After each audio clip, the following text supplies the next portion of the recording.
that time is the fourth dimension. Space has three dimensions, like we can move forward, backward, left, right and up, down. So we have three dimensions. Burj Khalifa. Yeah, in Burj Khalifa on Thursday at 10 a.m. Yeah, exactly. Tell me something about string theory. All the fundamental particles are one-dimensional strings, but they are so small that we are not able to like absorb it. There is one more thing about superstring that is very interesting. Like it explains gravitons. Welcome to our shortcast Science with Arif Ali, and today we are going to talk about some of the mysteries of the universe, some of the interesting mysteries of the universe. There are lots and lots of mysteries. So what do you think, like what's like one of the what fascinates you about the universe? I can't point out one thing, bro. There are like loads and loads of things. No, just like one thing that fascinates you the most, you know? Higher dimensions. I really love higher dimensions because most of my works are related to higher dimensions, so that's why I love it. That's why I work on it. Yeah, you know, like I've been hearing that the fourth dimension is time. Yeah. A lot of physicists, like even Albert Einstein, he majorly focuses on that. The fourth dimension is time. Yeah. Can you tell me how the fourth dimension can be time? How, like You already started shooting questions, right? Yeah, I love that. Fourth dimension, time. Yeah. So it's the main background, or we can say the main foundation of theory of relativity, that time is the fourth dimension. And when it comes how or what is time as fourth dimension, then we can say that just like we have space. Yeah. In space we have three dimensions. The perceivable space has three dimensions, like we can move forward, backward, left, right and up, down. So we have three dimensions. Three dimensions. So according to theory of relativity, according to our current understanding of universe, there exists a fourth dimension as time. Time, yeah. And time is not very different from space. Okay, time is wind up with our space, just like two dimensions are wind up with the third. In the similar way, time is wind up with the three existing dimensions of space. Okay, That's how it explains time as the fourth dimension. Just like we are moving forward, backward and left and right. In the similar way, the whole existence, the whole universe is moving in a direction, in a dimension of time. so does that mean that, let's say it's 9:50 right now. It's 9:50 right now. Okay. Does that mean that in 9:50 I'm here, and then 9:51 if I move and something like that? I don't. You mean what I'm asking? See, so confusing. You need to understand that whenever you are asked question about, okay, we set up a meeting, okay? Okay. How do we set up the meeting? We are going to You are going to meet there. in Burj Khalifa. Yeah, in Burj Khalifa on Thursday at 10 a.m. Yeah, exactly. That is what we are trying to explain. Like, time cannot exist without space, okay? Okay.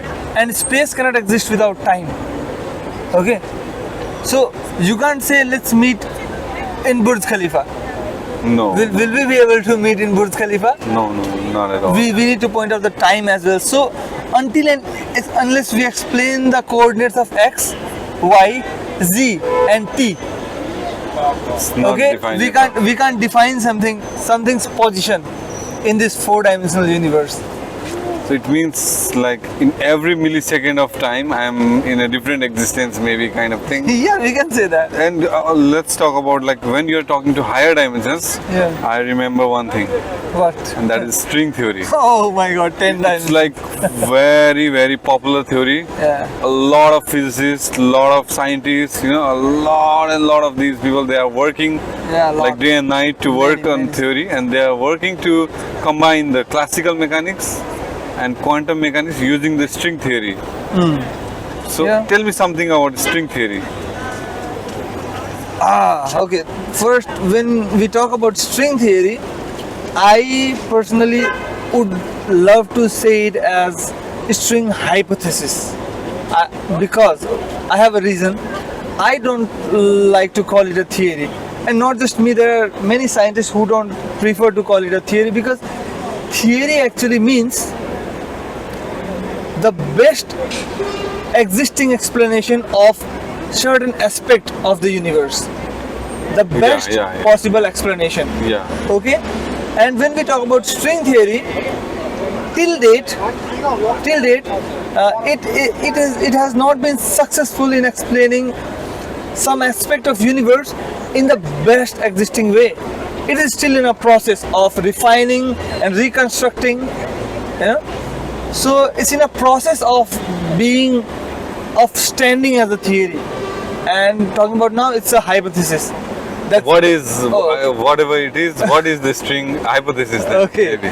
So to understand string hypothesis, see, there was a time when we used to study that atom is the smallest unit of universe. The fundamental unit of universe. And then time passed by, we started smashing the atoms, and we started doing different experiments, and then we found that there are electrons, there are protons, there are neutrons, and then we got deeper, we went deeper and deeper. We got quarks, right? Yeah. We got quarks. And what string theory says that is all the fundamental particles are one-dimensional strings. Okay?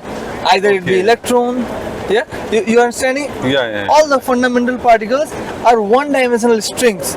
And if all the fundamental particles are one-dimensional strings, how do they differ? They have different modes of vibration. Okay, so everything that is made up of, so let me take the example of this watch. Okay. So it's made up of like different strings. Yeah.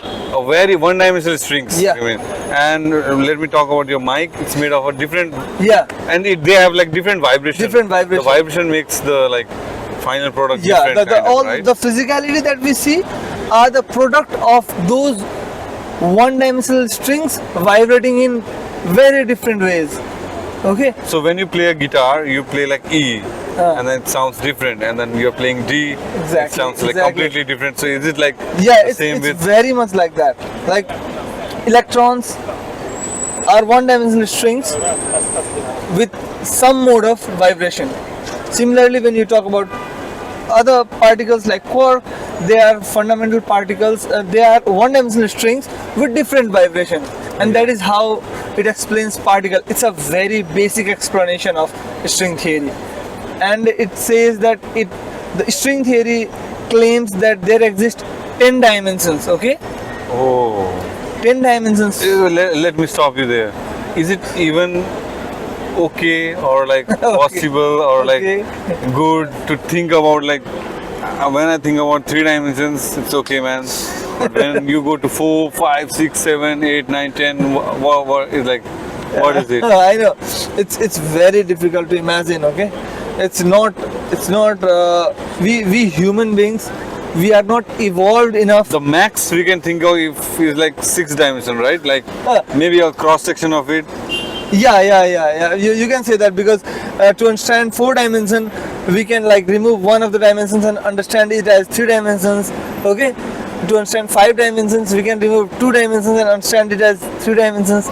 But when we go beyond 6, it's very difficult. Actually, even the 4th is very difficult. So how string theory explains about higher dimensions is, it says that the higher dimensions exist in the compactified form, or we can say in the curled up form, so that there exist higher dimensions, but they are so small that we are not able to like observe it.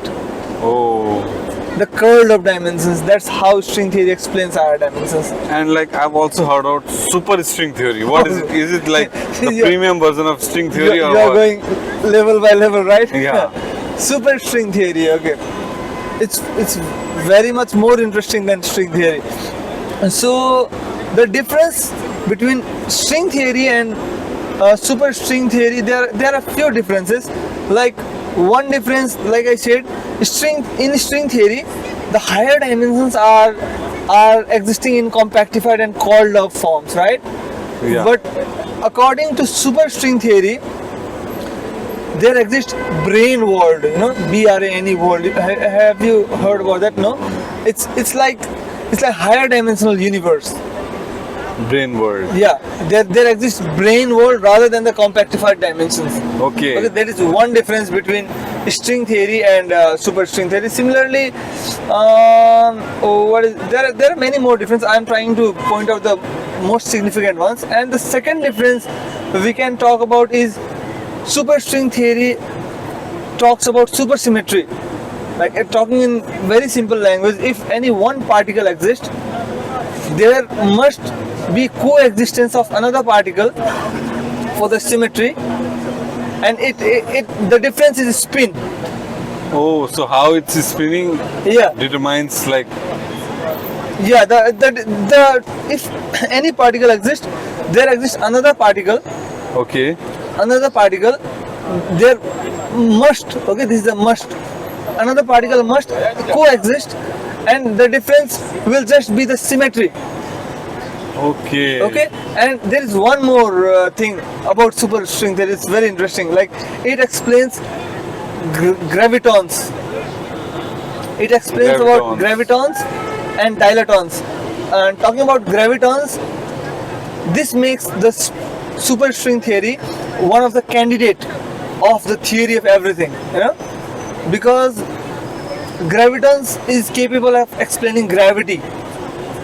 Okay. Okay, it's not yet like observed, it's not yet experimentally verified, but yeah, it But predicts. still they explain Yeah. gravity. Yeah, it explains gravity, and that these are the major differences between the string theory and superstring theory. So do you think like using the string theory, scientists and physicists will be able to combine classical mechanics with the quantum mechanics?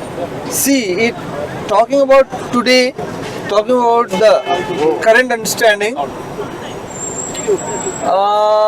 What is the thing? I just got distracted.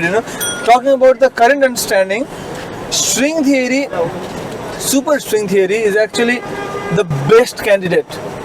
Okay. The best candidate that can explain, that can combine quantum mechanics and general relativity. That's why it's popular, right? That's why it's popular. Actually, it's like more popular than it actually must have been, because in the beginning, in these days, we are developing. We are going higher and higher on strings theory.